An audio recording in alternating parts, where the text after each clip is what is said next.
반갑습니다. 네, 이렇게 만나니까 또 새롭네요. 제가 오늘은 강대상을 낮춰달라고 말씀드렸어요. 그리고 이렇게 배치가 됐는데 오늘 여러분들이 잠시 볼 영상도 있고 또 저도 강대상에 서서 위에서 밑으로 약간 위치적으로 좀 높은 데서 여러분들을 보고 설교를 하는 것보다는 조금이라도 낮춰서 여러분들과 눈높이를 맞추어서 한번 시도해 보겠다라는 생각으로 이렇게 조금 자리 배치를 바꿨습니다. 먼저 오늘 영상을 좀 보고요, 그리고 말씀을 좀 전하도록 하겠습니다. 영상 좀 틀어주실래요? 혹시 이 영화 보신 분 계십니까? 30년 전 영화입니다. 죽은 시인의 사회라고 하는 영화인데요.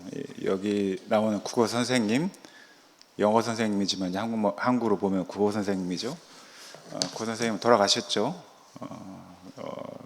그리고 거기 등장하는 그 젊은 배우들은 이제 최근에 또 각광받는 배우들도 있습니다. 30년 전 영화니까.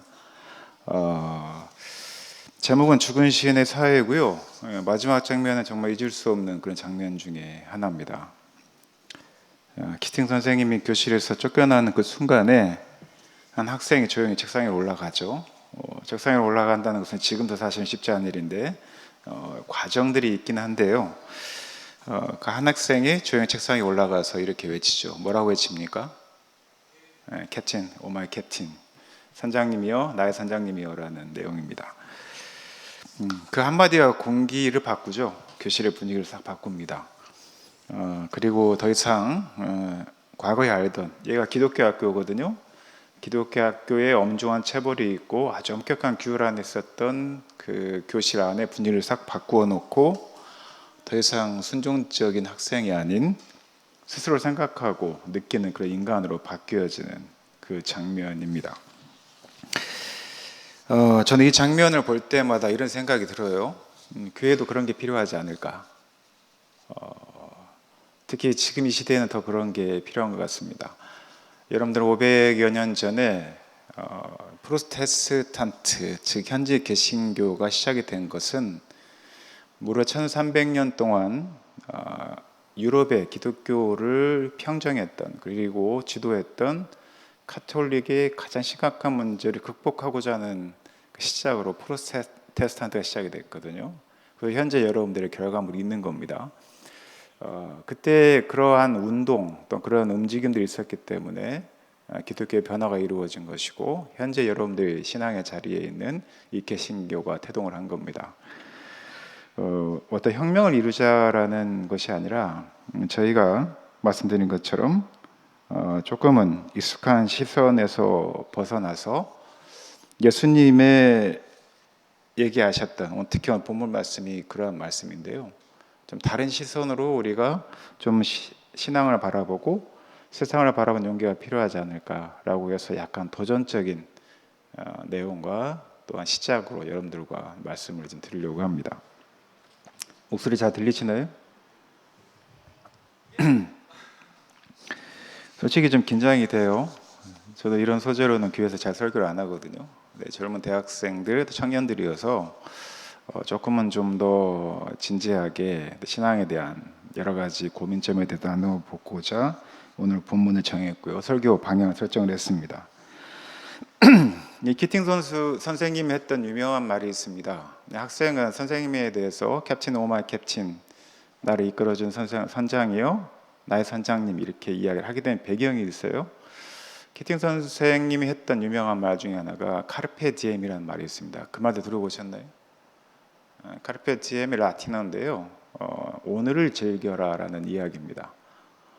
현재를 즐겨라, 지금 살고 있는 지금을 즐겨라 라는 이야기인데요, 이것은 이렇게 오해할 수가 있어요. 순간을 즐기라 라고 하는 말로 단순하게 오해할 수가 있습니다. 그런 단순한 슬로건이 아닙니다. 카르페 디엠, 그러니까 영화를 여러분도 혹시 나중에 보시게 되면 죽은 시인의 사회라고 하는 영화를 쭉 보면 실존주의적인 그 가치관에 입각을 해서 아이들이 어떻게 생각을 바꾸는지 그 장면을 보게 되는데요, 카르페 디엠이라는 이 말은 지금 이 순간 우리 안에, 너 안에 있는 그 진짜 목소리를 따라서 살라는 이야기입니다. 여러분들을 살다 보면 내 실제 목소리와 다른 조금 위장된 또 좋지 않게 이야기하면 위선된 모습으로 살아갈 때가 있지 않습니까? 물론 위장되거나 가끔 포장할 필요는 있습니다. 너무 직설적인 것도 나쁘지는 않죠. 그러나 지나치게 위선적이고 위악적인 그런 모습들은 자기 본연의 모습이 사라지고 결국에는 내 자신에 대한 고민과 깨달음이 없이 어떤 때는 절망하거나 낙심하며 살아갈 때가 있습니다. 그렇게 하지 말라는 것이죠. 지금 이 순간 너의 안에 있는 진짜 목소리를 따라 살라는 메시지죠. 예수님도 그 얘기를 하셨어요. 오늘 여러분들 읽은 말씀입니다. 진리를 알지니 진리가 너희를 자유롭게 할 것이다. 이 말씀은요, 예수님의 말씀을 듣는데 여전히 율법주의와 유대주의에 사로잡혀서 단 한 걸음도 삶으로 나아가지 못하는 유대인들에게 뱉은 말씀이고요. 또한 그 고민 중에 있는 제자들에게 한 말씀입니다. 그 시대에는 이 말씀이 굉장히 반향이 큰 말씀이었어요. 저항적인 말이었고 또 유대인들이 들을 때는 어찌 들으면 굉장히 기분 나쁜 말 중에 하나였습니다. 그런데 여기서 진리를 알지니 진리가 너를 자유케 하라는 이 말씀은 핵심적인 사항이 있습니다. 이것은 해방입니다. 그러니까 여러분들이 말씀을 듣고 여러분들이 진리를 얻었다고 하게 되면 그 말씀은 여러분들을 해방시켜줘야 되는 거예요. 사실은. 그런데 내가 교회 안에 있으면 신앙생활을 하면서 오히려 자기 정죄나 또는 죄책감이나 해방을 맛보지 못하고 있다고 한다면 진리가 여러분들 자유케 하지 못한 겁니다.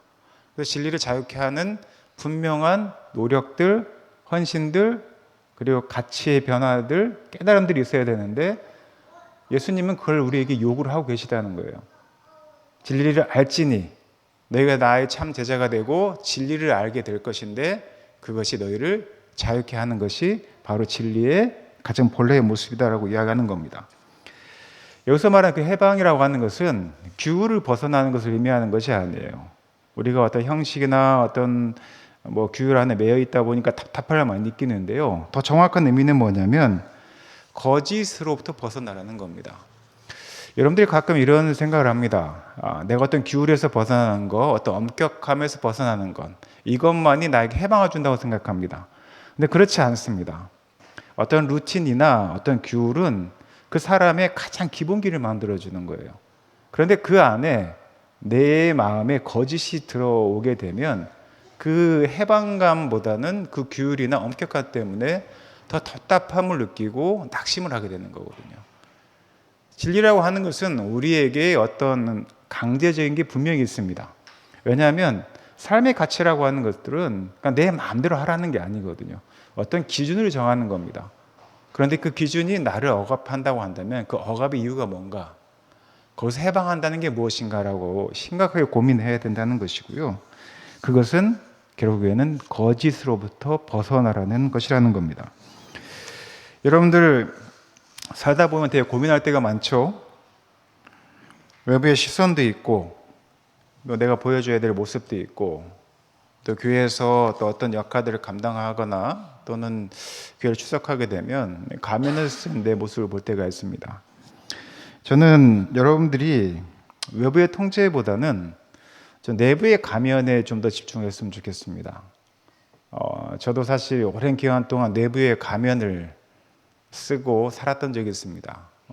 아시겠지만 아시는 분도 계시겠지만 저는 PK입니다. PK 이런 말은 패서스 키즈라고 그래서 목회자 자녀라는 이야기거든요. 제 주변에도 많은 목회자 자녀들이 있고 또 목회자 자녀로 살다 보니 느끼는 그런 가면들이 있습니다. 가지는 가면들이 있습니다. 저는 위장에 매우 철저했던 사람 중에 한 명이고요. 그리고 내가 원하든 원하지 않든 저를 만나는 사람들에게 아주 아름다운 그리고 깊은 신심을 가지고 있는 신앙인으로서의 모습들을 드러내는 것, 보여주는 거에 아주 능숙했던 사람입니다. 그 모습을 제가 직면하는데 시간이 많이 걸렸어요.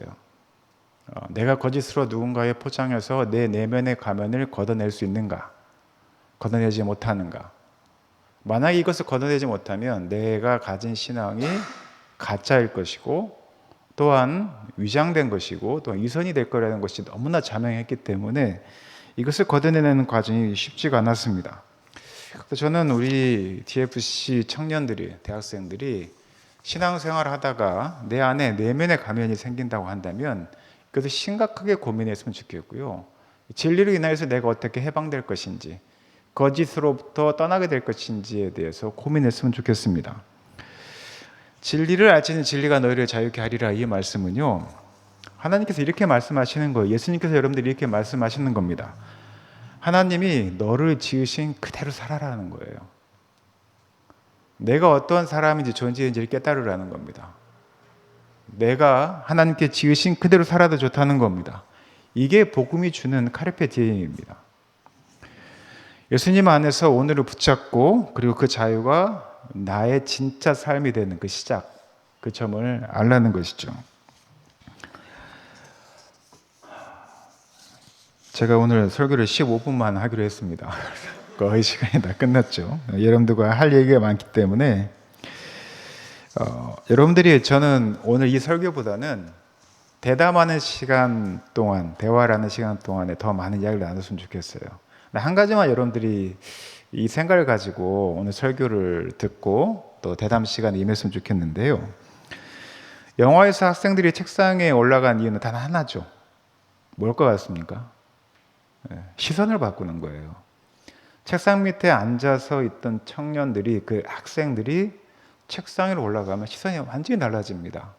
지금 저도요, 항상 서서 강대상 위에서, 높은 강단 위에서 여러분들을 보다가 적어도 이 정도 낮추니까요, 여러분들 눈높이가 좀 맞는 것 같아요.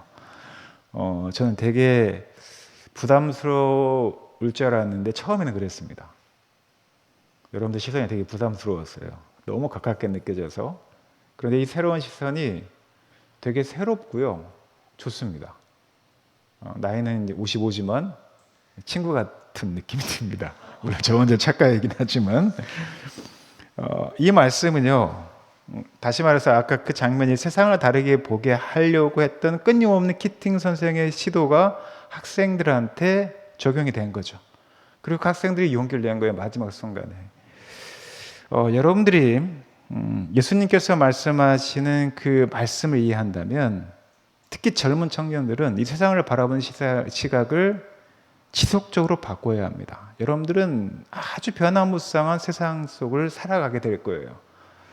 그러면 고정적인 시각은 답답함을 느끼게 합니다.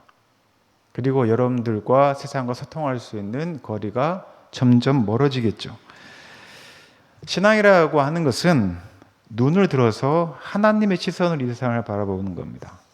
성경 66권은 끊임없이 천지창조부터 마지막 종말 이르기까지 그리스도의 각 세대에, 각 시대에 맞게 새로운 시선으로 그 진리를 가지고 어떻게 세상을 바라보는지를 보여주고 있습니다.